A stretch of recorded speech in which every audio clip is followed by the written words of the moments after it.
Good afternoon and welcome to Broadband Breakfast Live Online for Wednesday, July 12th, 2023. I'm Drew Clark, editor and publisher of Broadband Breakfast, and really excited to welcome you to this discussion about BEAD and what we are seeing and what we will be seeing in the next stage of the broadband equity, access, and deployment program. We've actually had a huge number of discussions and conferences and other sessions, webinars around BEAD in the last 2 weeks, not surprisingly. We were hoping to have some officials from territories, but we don't have them this week. We will keep trying to get them at a future week. And most importantly, I wanted to highlight a couple things that have happened recently or will happen soon that provide a lot of great insight into the BEAD allocations. The first of these is we've just come off of a Broadband Breakfast's in-person event, the Made in America Summit. It was 2 weeks ago here in Washington, D.C., and it is a great segue to our next upcoming event, the BEAD Implementation Summit. BEAD Implementation Summit will be on September 21st. That's a Thursday here in Washington. It will be downtown Washington and an all-day event with breakfast and lunch available.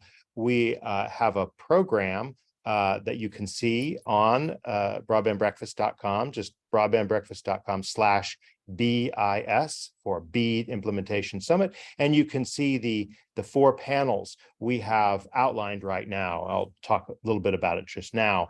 But still to come will be the keynote speakers, the moderators that will be inviting to participate, the sponsors of the event. But you can sign up now to get information and to be the first to know as new panelists are added to the program.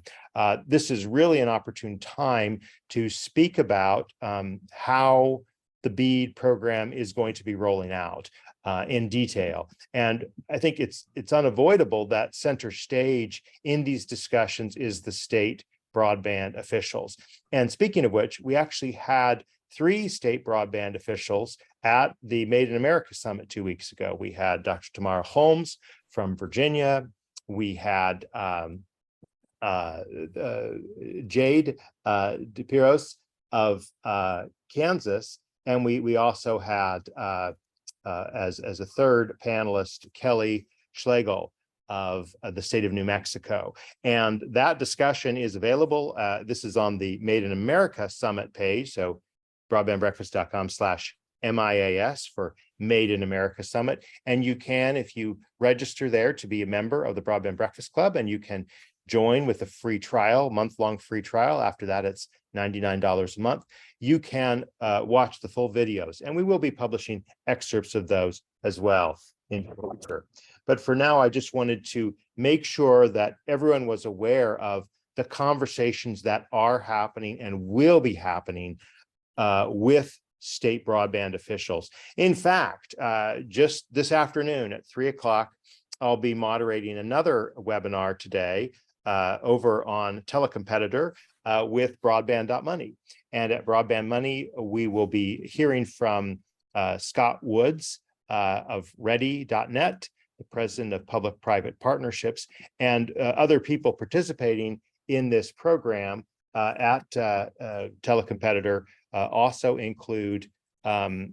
Tamara Holmes, again, will be speaking, Ernie Holtry of Indiana, the state broadband officer, and we're also excited that we'll be able to hear from Joshua of Michael Baker International, talking more about BEAD allocations, its impact on digital equity.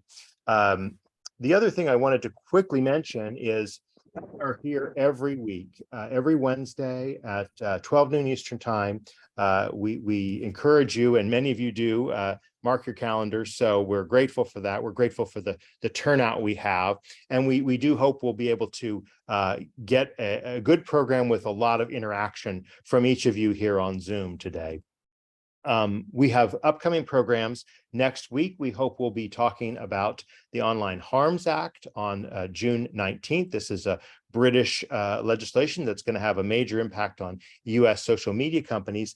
And then the next week, we're going to be talking about the broadband nutrition labels, which is an ever popular topic for our audience. We're really excited to welcome you on July 26th. And then in August, we're actually going to be hearing from live from a number of events that are taking place around the country. There's the Mountain Connect, which I'll be coming to you live from Denver for that event on August 9th.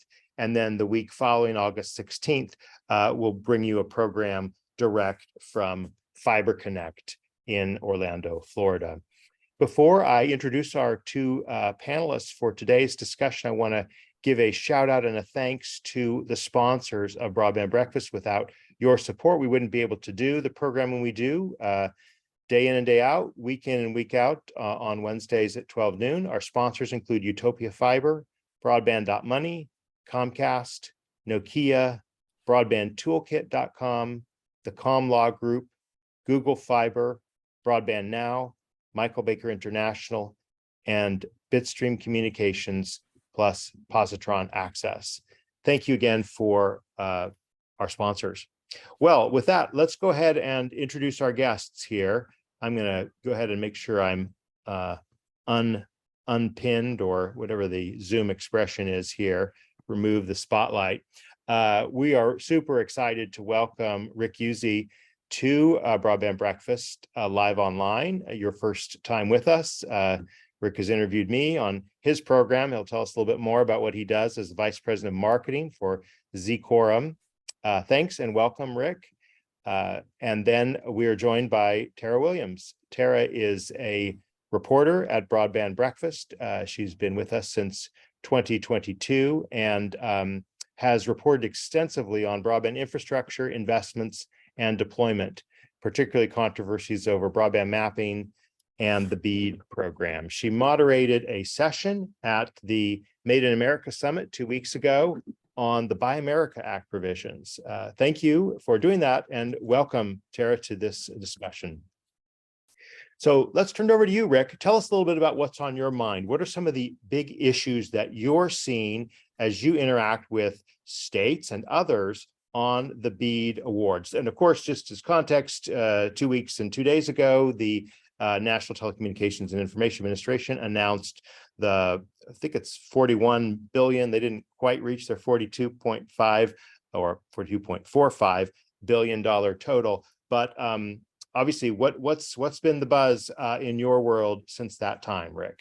Yeah, what's a couple of 100 million here and there, right? So close enough. So this has been interesting. I think it's an exciting time for us. Obviously, that's a lot of money, a lot of funds that are going to be going toward broadband. And it's, I'm really impressed because it's been a significant, really significant job to try to get where we are. If we think about not long ago, we only knew about broadband based on census block. We didn't know all of the locations that could get broadband. We weren't clear on who had broadband, and all of that obviously had to take place first. So now I think we've got a fairly accurate map. Obviously, the first iteration or two was not the best, and there's still going to be some issues with that. But I think we've got a pretty good idea now with the fabric that we had and all the reporting. The ISPs had a couple of rounds to get that correct. There've been challenges, so I think we're looking now at the states having. They know how much they're going to get. I think most of the states are pretty happy with what they're getting. If we look at the top 10 states, they're getting about $17 billion. If you look at the top bottom, there's about $1.5 billion. So there's obviously a big difference there on what the states are getting. Texas far and away at about 3.3 billion is getting the most money. And then you've got DC, Delaware, and Rhode Island getting pretty much the minimum at 100 million. But the states have certainly got a lot of money to work with. And I've always felt like we would have enough. If we looked at the ACA Connect's Cartesian, they seem to think, and I would agree, that we have enough funds for states to be able to get all of the unserved and underserved locations covered in their areas, as well as most of them being able to do that with mostly fiber, if not all fiber. So I think we're looking good there. So I'm happy about that. Now, of course, there's some challenges that we've got as we look. States have got to figure out, they've got to make sure that they've got all of their unserved locations identified, and they've got to look at their data that they would compare with the FCC's data and figure out how they're going to do this. They've got to get with their subgrantees in the state, potential subgrantees, and then figure out who's going to cover what areas. And so all of that's a big job. So that's kind of where they're going to be starting at this point. But like I say, I always felt like we had enough money, especially if you consider funding that was already coming out from, let's say, RDOF, even though there was a lot of that money pulled back. We've got ARPA, we've got the local fiscal recovery funds, plus the capital projects funds. A lot of that has been put towards broadband. We've got USDA Reconnect. So a lot of those funds are already being put to work or being committed. So each time we get those funds committed, we have fewer areas that we have to cover with BEAD. So I think we're looking pretty good. Now, there are other challenges that have popped up. Since the amounts were announced, we had significant inflation. We've had interest rates go up. So all of that makes a difference, but I think still we're looking good. We've got states are going to have to be thinking about where their extremely high cost areas are and how they're going to cover those. I think, again, if they can't do fiber everywhere, they've got to consider another technology. I think most are going to be looking at fixed wireless. And if you look at the BEAD NOFO, you're supposed to do fixed wireless with licensed spectrum or a combination of licensed and unlicensed. I don't know how they are going to figure out, in an area, how much can be unlicensed. But one thing that I believe is allowed would be fixed wireless using CBRS spectrum that's not necessarily a priority access license, but a general access license, because that is something that's allowed by the FCC. So it could be that CBRS spectrum can be used that would be unlicensed because it's got sharing built into that. So that's a possibility. But in general, I think things are looking good. The states, I know, are going to be very busy. They're looking at how much they're going to get. I think they knew for a while what they're going to be getting and now planning on how they're going to do that. Some other challenges they're going to have to deal with would be everybody in the country getting all of this money at about the same time, probably early next year. We're going to start seeing these grants come out, and then you've got to consider labor. Who is going to be building all of this stuff? You've got supply chain shortages, and are we going to have enough fiber? Are we going to have enough equipment? All of those things are issues that the states are going to have to deal with on how they're going to get this done in a reasonable amount of time. And then something else I wanted to mention was the Affordable Connectivity Program, because states are supposed to have a low-cost program. I think they still need to come up with how they're going to deal with that, because that's under their purview. They have a say in that. But then you've got the Affordable Connectivity Program out there that's got currently about 19 million people are signed up for that. So there was, I think, 14 or so billion in that originally, and there's about 8.5 billion left. So if you look at 19 million people signed up, and they're adding about 700,000 or so per month to that program, and they're actively promoting it. The FCC has several grants that are out there for people that want to promote that program. 700,000 added per month in just like the last 3 months, then you can see that that's not going to last that long. In fact, that would take us, that's about, if you look at, that's $711 million.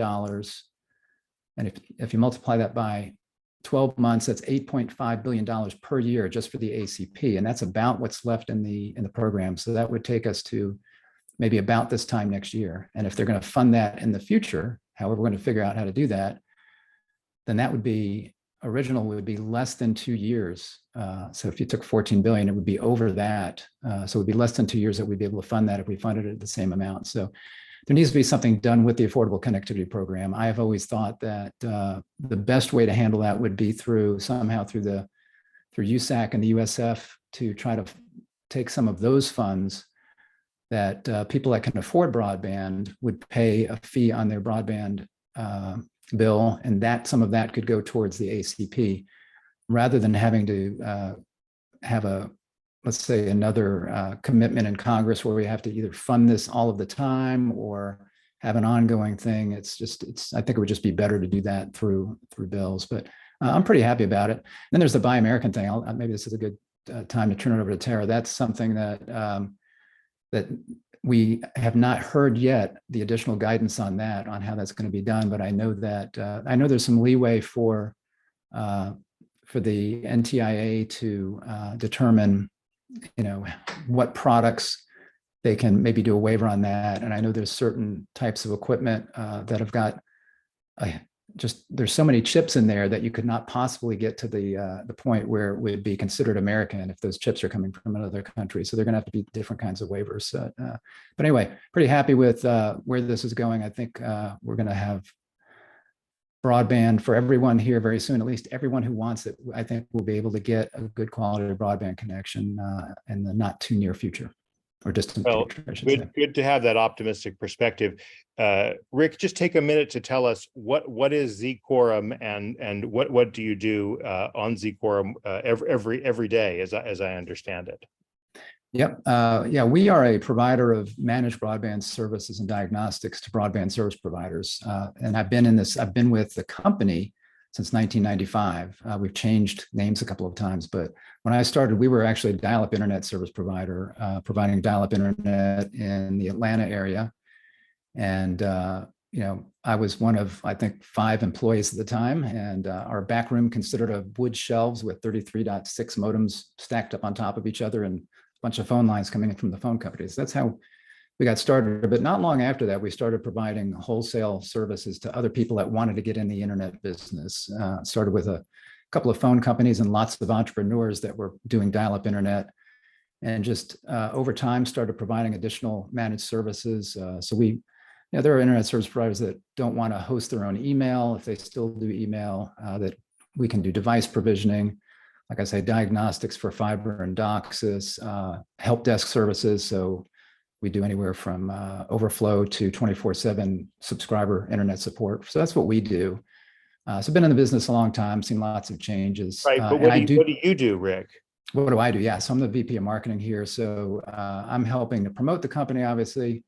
And then also I do a couple of broadband streams. I do one almost daily called Broadband Deployment News. So I basically will look at what's going on and comment on that broadband deployment news. And then I try to, when I can, to do something called Tech Tuesday, where we talk about technical things that are broadband related. Yesterday, I did one with on cybersecurity with a guest where we talked about cybersecurity and specifically the requirements for BEAD. There are actually requirements for BEAD that should have cybersecurity in place that would reflect the NIST cybersecurity framework. So we discussed that Tuesday, and then I'm doing a second one with him next Tuesday, where we're going to go into more of the kind of how you deploy the cybersecurity. So those are the kinds of things that I do on a daily basis. Well, wonderful. Let me just also, before we pass the baton here, I wanted to, for those who joined us while Rick was talking, we've just come off of the, as I mentioned, the Made in America Summit, where we actually had 3 state broadband leaders reacting the day after the BEAD implementation. And there is going to be another webinar at 3 o'clock this afternoon, hosted by telecompetitor and broadband.money, and I'll be moderating that event.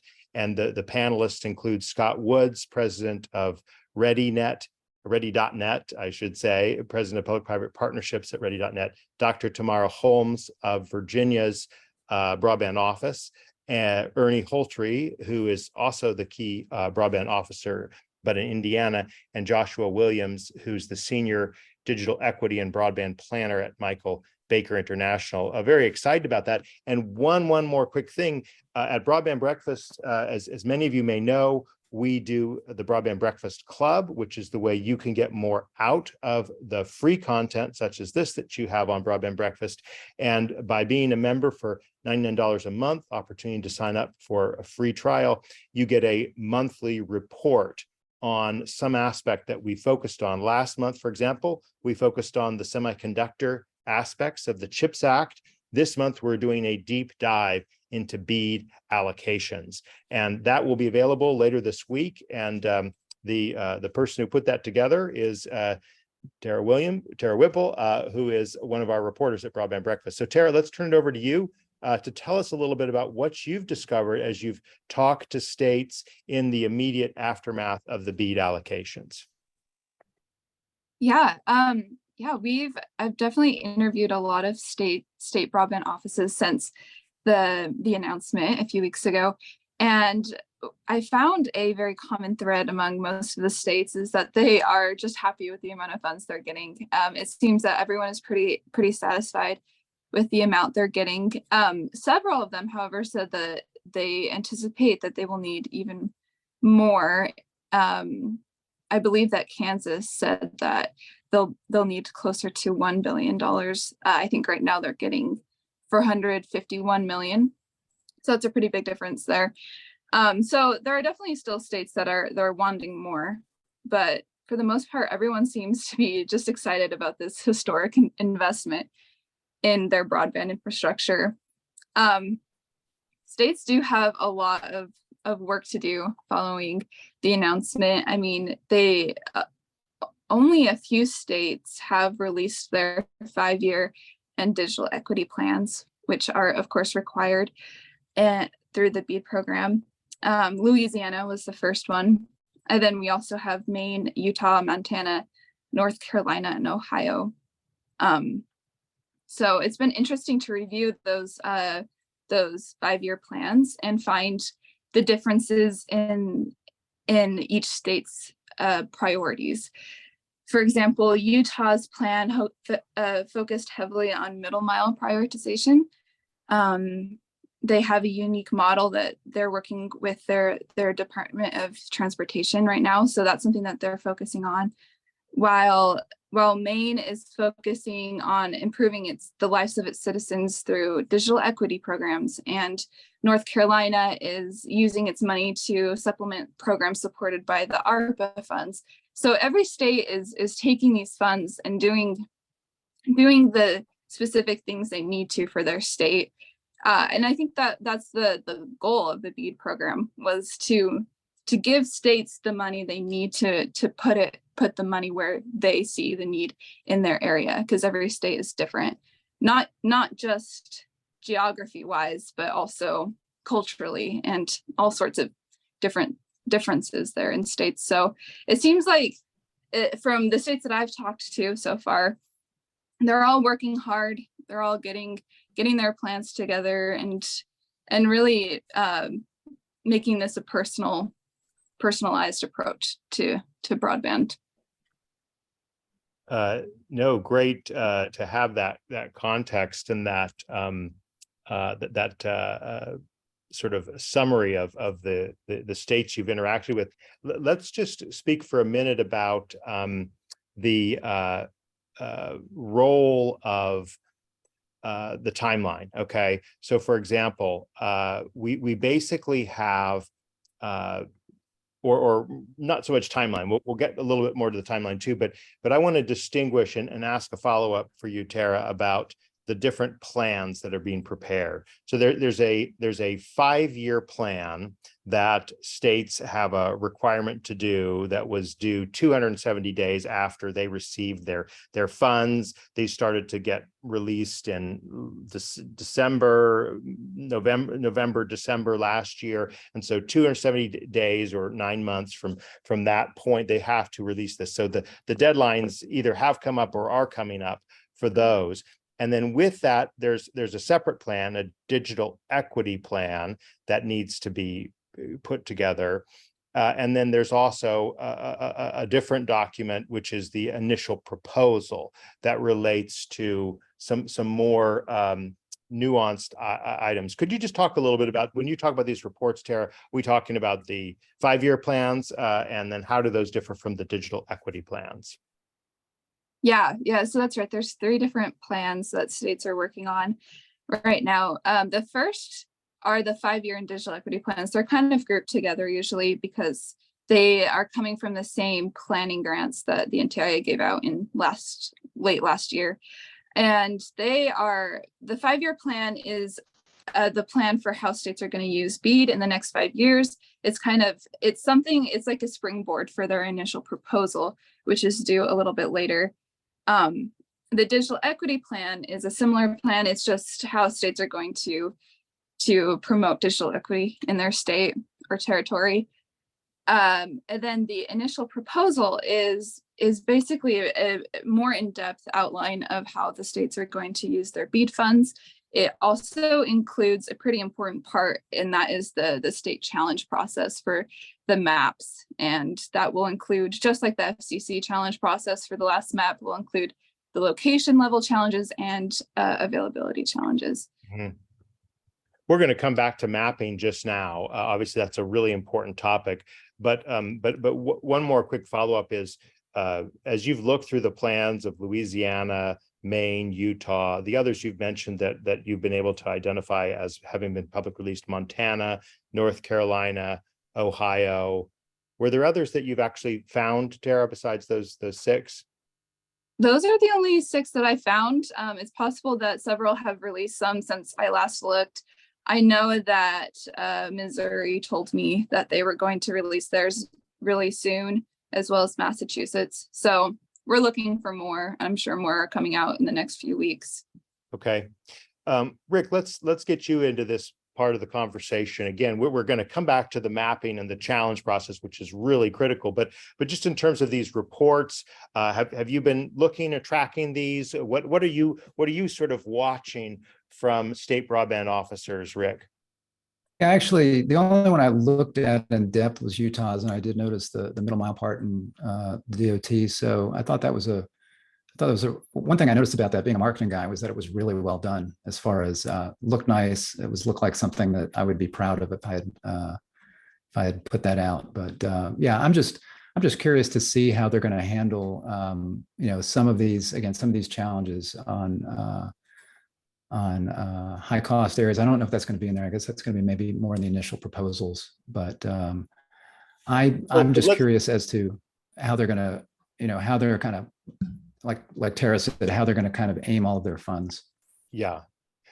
Let's talk just a bit about that extremely high cost threshold, because that actually came up at our last Broadband Breakfast Live Online last week, in which we had folks from ACA Connects and Cartesian, as well as another organization that's focused on how the BEAD allocation amounts compared with what had been anticipated. And there was a fair bit of discussion about this extremely high cost threshold. Could you just explain that for everyone, Rick?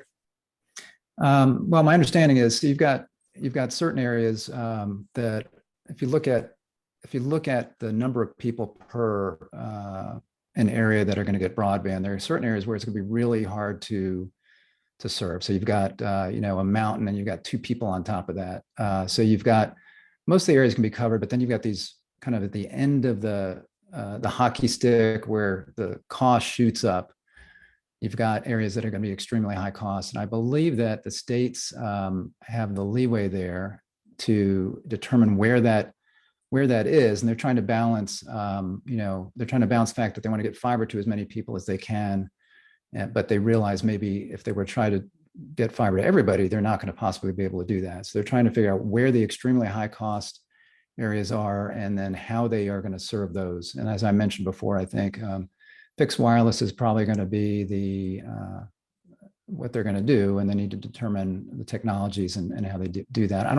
I can't recall all of the details on the high cost, extremely high cost areas, but that's my understanding. We certainly, to those in our audience here today, obviously it's just a Zoom only call for today, although this will be posted on Broadband Breakfast afterwards. We want to encourage your questions for the second half of our program here. Feel free to put them forward. As I've said here, we have come off a number of events with state broadband officers. We'll be talking to some more this afternoon at 3 o'clock. I'll put the link for that event in our chat as well. And as I've highlighted, the BEAD Implementation Summit you won't want to miss on September 21st, where we'll be continuing this conversation and drilling into some of the specifics that we've already started to talk about. So let's go back to this timeline for a quick moment here. I mean, I must say it has taken a while for this to roll out. I mean, this is a law that was passed in November of 2021. So this is now almost 2 years old, and we're finally getting to the announcement of the amounts of money that states will receive. But states still have a boatload of work ahead of them in order to get the money out the door. And so, continuing the timeline, these proposals need to be approved by the NTIA. And then we basically have, the process of states initiating their own challenge processes. Do either of you want to speak a little bit about what a state challenge process is and what it's going to look like? Yeah, I can speak to that. So the state challenge process is kind of the continuation of the FCC's challenge process on their national broadband map. It's, I think, a big reason why it has taken so long to get allocation announcements out is because of the maps. We were waiting for new iterations of it to have more accurate broadband availability data. And so these states are required to have their own map and to create the challenge process for providers and residents in their state to fix it so that they can then make subgrants to providers or eligible entities in their states. Mm-hmm. We got a question for you, Tara, from Katrina Parker. Have the states that you've spoken to that have not released their plans given an ETA on when they will be released? Yeah, that's a good question. Let's see. I know that Missouri said that they are going to submit theirs within the next few weeks. I don't think they gave me, it was just like, they're really close, they're almost there. They were the only ones that gave me a more accurate estimate. Mm-hmm. Massachusetts is working for it. Yeah, they actually have to get them out. So after they got their initial funds, they have to get that 5-year plan out within 270 days from the time that they got their funds. So right. Most everybody got them about the same time. So we're going to be seeing a lot of them be hitting at the same time, I think. Right. I think it was kind of November, maybe November, December, maybe slightly earlier. So, we just do the math, right? I mean, we basically need to get them by August 1 or a little after that if it got them a little later. Rick, do you want to add anything on the challenge process? What's your kind of observation about what to look for in this process? Well, I think it's a lot of it's going to be based on what people are seeing in the FCC map, obviously, and then what states have in their mapping, however they're looking at that, and then they're going to get with the communities and with internet service providers and others and try to figure out what needs to be challenged. And I don't know. That part I'm not really sure about. Right. I think it's going to be a lot of back and forth between the states and potential subgrantees and communities. And again, I think we're in a pretty good place based on where we started from as far as where broadband is and what the coverage is, but there's still going to be people challenging. And something else that I was actually not aware of until later. I thought that the states would be able to, the NTIA or the FCC came out and they put a stake in the ground as to all of the broadband serviceable locations in the country, including in every state. And I thought that the states, if there was a broadband serviceable location that was missing, that they'd be able to then challenge that, and that the FCC would come back and say, okay, well, yeah, you're right, that should be a serviceable location. My understanding is that they can't challenge that they've got to go based on what was in the map. So if there are broadband serviceable locations that are not on the map, that the state will then have to figure out how they're going to fund those. So there could be, locations that they did not get funding for that they're going to have to serve. That's my understanding now. Yeah, I mean, again, lots of little details can escape observations, but are really critical. I also want to just flag, I haven't yet, over in the broadband community at broadband.io, we've done quite a number of interviews with state broadband officers. And we've got one coming up just 2 days from now. Christine Hallquist, Executive Director of Vermont's entity dealing with broadband. I'll have the pleasure of interviewing her and talking about the Vermont Community Broadband Board. Others who have been on these panels include the state broadband officers, or Ask Me Anythings, not panels, have been state broadband officers for South Carolina, Georgia, Kansas, Indiana, Louisiana, many other states. So you won't, if you're not familiar with broadband.io, the links are right there. We encourage you to go to those, to check those out for this Friday's Ask Me Anything with Christine Hallquist. I think we got another question here. Daniel Smith, Hawaii's draft plan is online at hawaii.edu. /broadband. It seems very general. The summary seems more specific. Plan is due July 29th. Not a question there, but it leads to a question I wanted to ask you, Tara, to talk a little bit more about some of the kind of differences you're seeing and what plans focus on. Rick, of course, mentioned the nice polish of the Utah plan, but you've identified, and this will be in our report that we released this week on the BEAD implementation deep dive. Ohio is kind of focusing on a couple of unique things. And I think you also mentioned North Carolina. Could you speak about a couple of those things and how are states sort of doing things a little differently with their 5-year plans?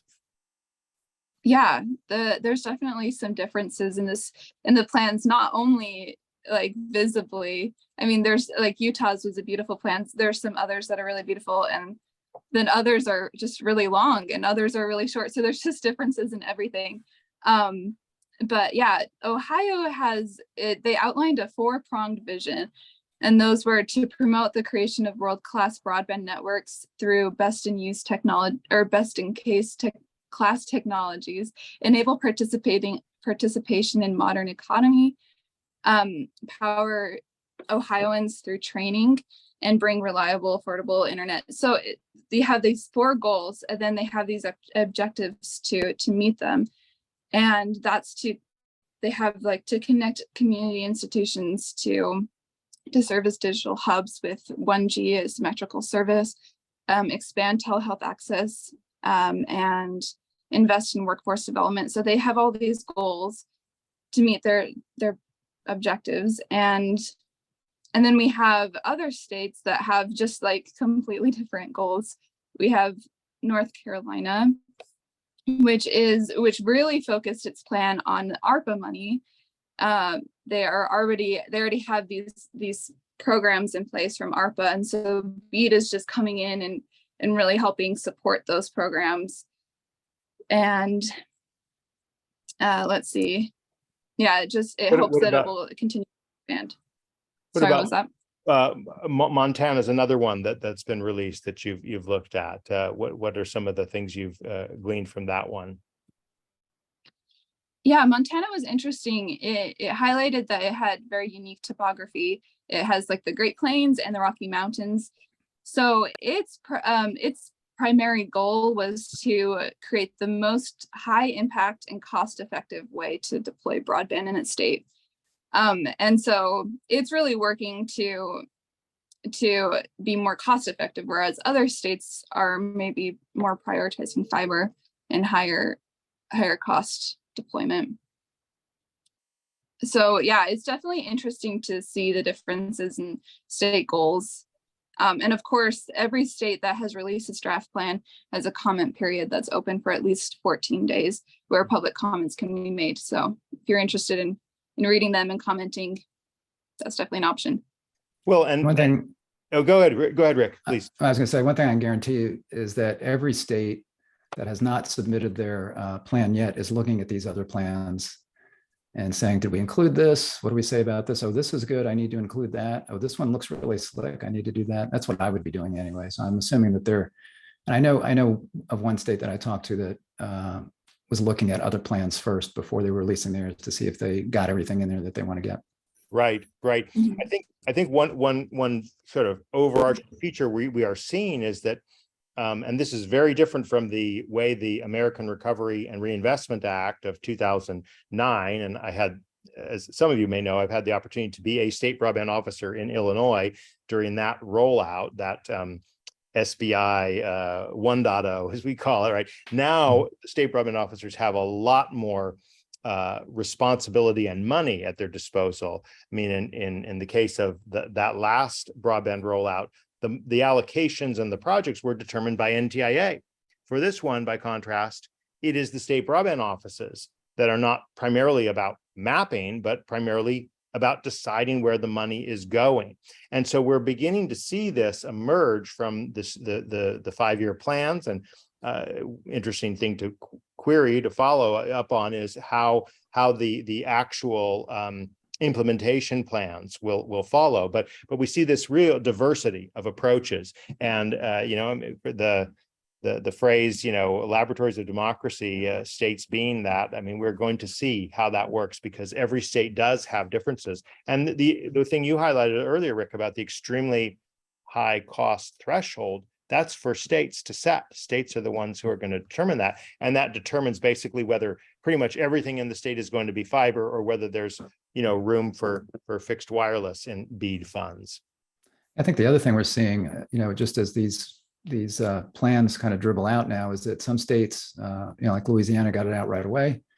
And we're going to see some are going to wait till the very last minute probably to do that. And then we're going to see maybe something similar as far as how they handle their initial proposals and final proposals. The initial proposals need to come out, I think it's 180 days after the announcement of the amount of funds that they got. And then the final proposal, they have actually a year after their initial proposal to get their final proposal out. And hopefully nobody waits that long, because we'd be looking at over a year from now as far as them getting anything. Yeah. 2025. Yeah. No, Yeah. I think it's likely we're going to see funds in 2024. I mean, I don't know whether anyone will kind of get things through and approved in time for the fourth quarter of this year, but that's when we're going to start to see lots of funds come online. Rick, you mentioned a number of other issues, and again, we invite your questions for our panelists here. But I want to come to some of these issues. Some ways they're lingering issues or secondary issues, but in other cases they may drive a lot of questions. They include things like the letter of credit that applicants need to put together. We've already mentioned Buy America provisions, and we can come back to that and some of the things that were discussed at the Made in America Summit on the panel you moderated, Tara. You've also mentioned cybersecurity, right? So why is cybersecurity an issue, Rick? And even environmental issues and environmental reliance. These are all issues that have come up. Do you want to start on some of these issues? Are these small issues or big issues in your opinion, Rick? Well, something like cybersecurity, I think, is huge, regardless of, whether it's included in BEAD. I think that's something that every company needs to have in place, even small companies, to some certain extent. And when you're talking about what I would consider critical infrastructure of, broadband service provider, you don't want them to be down for any extended period of time because of something like a cyber attack or ransomware. So I think it's good that cybersecurity is in there. And there's a really, the NIST framework is very good as far as explaining what needs to be done. It does look kind of onerous when you look at it, but there are options to, for example, we can help with that, provide that as a service, or, there's options for building that. So that's a very important thing. I think cybersecurity, that definitely needs to be in there. The letter of credit, I think I understand that. I mean, that was something with RDOF as well. I understand the reasoning behind that. We want to make sure that any tax money that's being put towards this towards these endeavors, that it's not given to somebody that is going to go out of business right away because they don't have the financial wherewithal to do this. So, but that does make it more difficult for smaller providers. I know that's a concern. Obviously big operators have no problem with things like this. So it seems like the more regulations you pile on top, the harder it is for maybe the small operators to compete with the bigger guys. Something like the environmental stuff, I really see that as a political thing. You've got the right and the left, and obviously on the Democratic side, the environment is a big key thing for them. So I think that was put in there because of the administration currently that is in charge, as well as labor kinds of things. So those are things that are, again, that the states have to look at as something that they have to do. That, to me, that's less important than something like cybersecurity. Again, I understand the letter of credit, but they probably need to, it would be good if they could do waivers in certain situations where you've got a good provider there that looks financially stable, but maybe they have an issue getting a letter of credit like that. Tara, do you want to speak a little bit about some of the issues that were raised in the Buy America session you moderated at our Made in America Summit 2 weeks ago?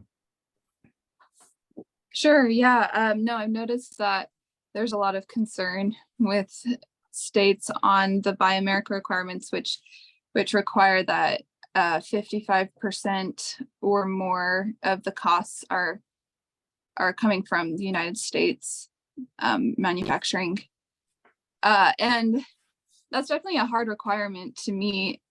States in our panel a few weeks ago were talking about how that could definitely be a concern for them.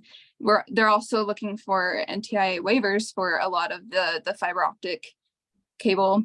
They are not forthcoming as of now, but there's still some hope according to some states. So just kind of, yeah. Go ahead. I believe in the middle mile program. They did get waivers for everything but fiber.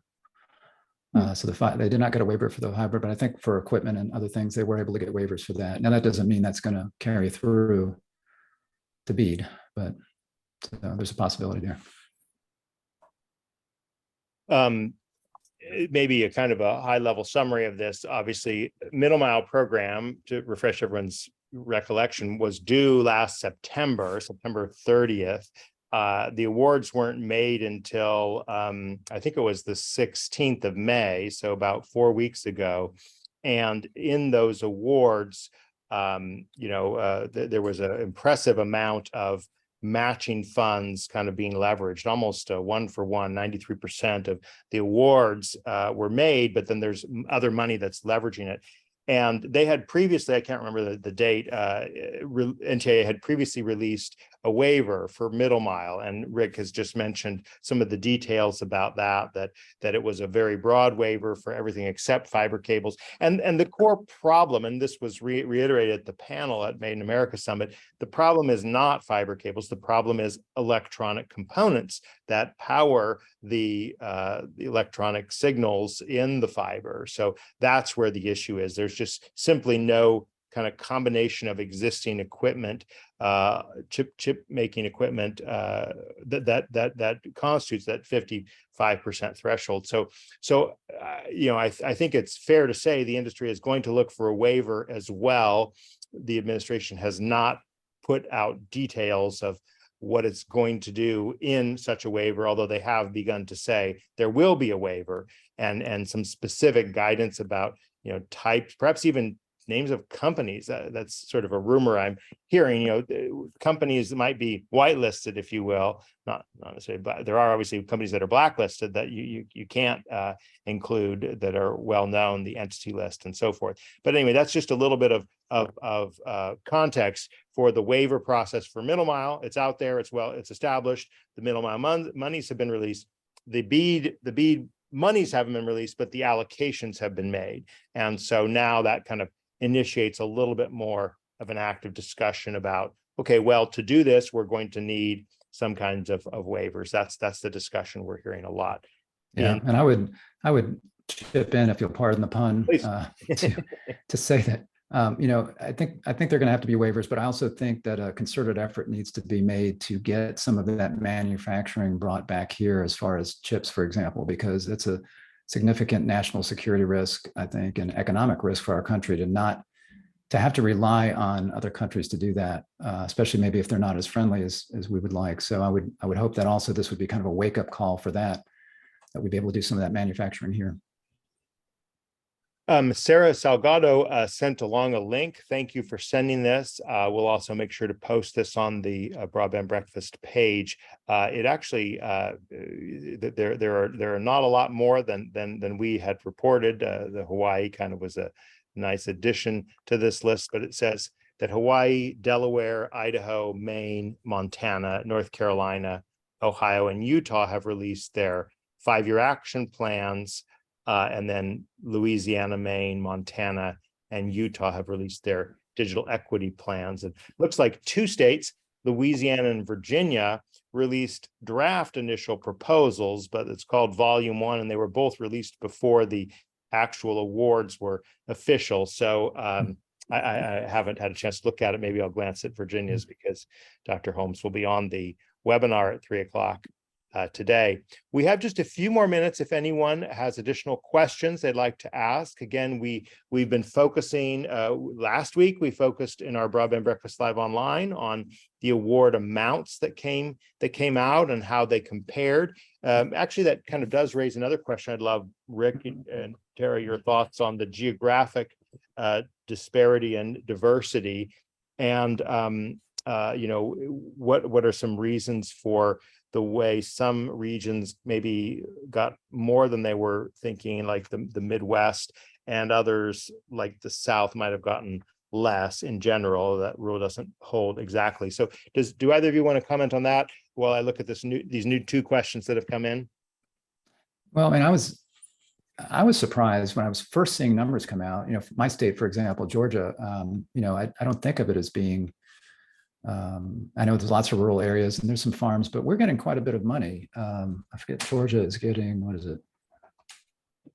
We're getting $1.3 billion, you know, and then you've got other states that are not getting near that. So I think some of the southern states are getting a lot. I think a lot of it has to do with the amount of rural areas, and obviously the fewer people you have per mile, that's going to make a difference. So areas with farms, you've got Texas, a huge state, getting far and away more than anybody else. It's big. It's got lots of open areas, lots of rural areas where you've got very few customers per mile or many miles per customer kind of thing. So I think that's a lot of it where that's going. And then a state like Alaska, which I would have thought would have gotten more than, let's say, Georgia is getting just a little over 1 billion. But there's fewer people there to connect up. So I guess it depends on the number of people and how spread out they are and how difficult the terrain is. Yeah. Right. Yeah. Oh, sorry, go ahead, Karen, please. Yeah, sorry. Yeah, I would add to that it has a lot to do with the NTIA's high cost definition. We don't really know a lot about it. So the NTIA's high cost definition is different from the state's extremely high cost threshold. But the NTIA's is 10% of BEAD was reserved for high cost locations, and nobody knows how the NTIA got calculated those high cost locations. So it was kind of just up in the air for estimations before the allocations were awarded. So when they did come out, it kind of settled in a little bit more. So that's definitely something that changed why some states got more and some states got less. Yeah, no, that was discussed last week as well, and appreciate you raising that.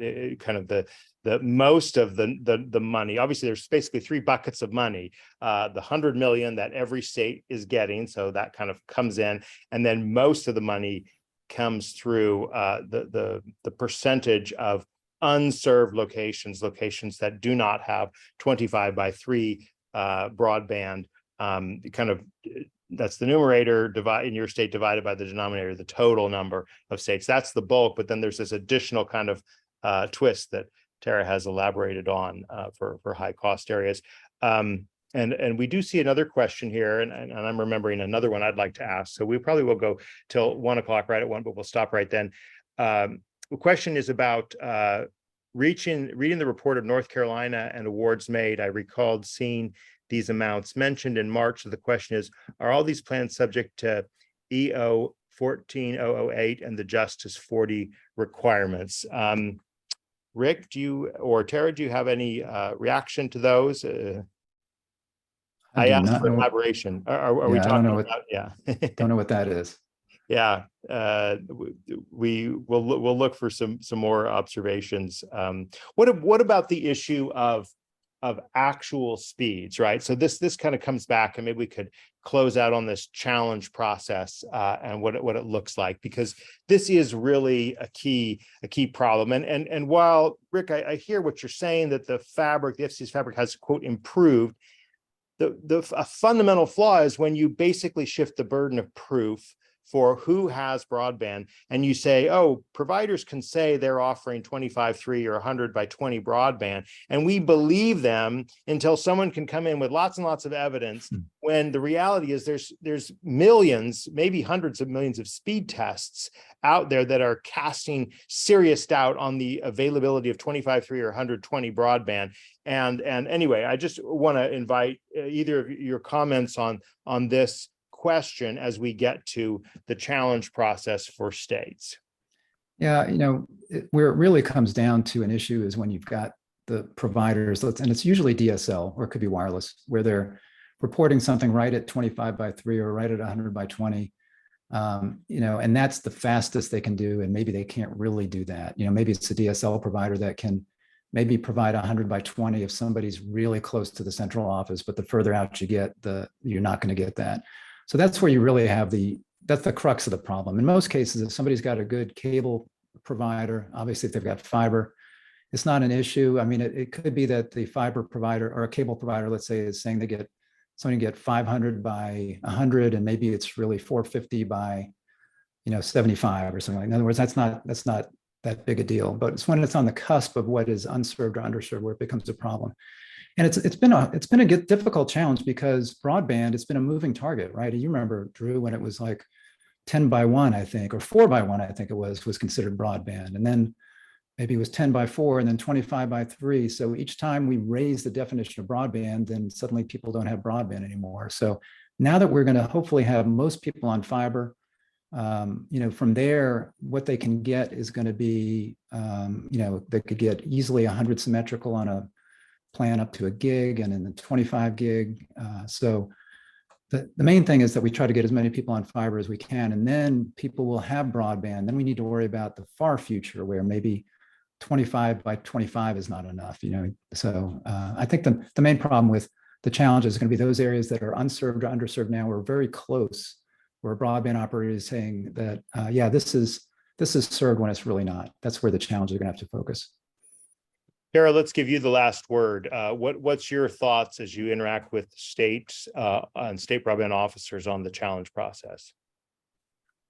Yeah, it's interesting because the states are required, I believe, to start with the FCC's broadband map. And so any inaccuracies in that map can be perpetuated onto subgrantees. Also, the allocation amounts were based on the version 2 of the FCC's map, which a lot of states are claiming were just not accurate enough, and it detrimented their chances. So it's an interesting thing that states have to worry about with this mapping. As far as I can tell, when I'm talking to them, they're working on the issues. They're going to make a challenge process that will address as many issues as they can in their states, so that their residents can get the access that they need. Well, we want to thank both of our panelists for being here, for being a part of this discussion. We wanted to remind you that there are events every Wednesday, Broadband Breakfast Live Online. I put the link for that in this chat, and it is just go to broadbandbreakfast.com/BBLO, and you can find our upcoming Broadband Breakfast Live Online events. I've also highlighted the Ask Me Anything sessions, including one with Vermont's broadband officer, Christine Hawquist, on Friday that I'll be conducting. And there is a webinar this afternoon with 2 state broadband officers, but also we'll be joined with Joshua Williams of Michael Baker International and Scott Woods president of public-private partnerships at ready.net. And I'll have the opportunity to moderate that. Thank you for being with us and sharing this time in looking at the next step of the BEAD implementation process. Until next week, we'll see you later. Take care. Bye-bye, everyone.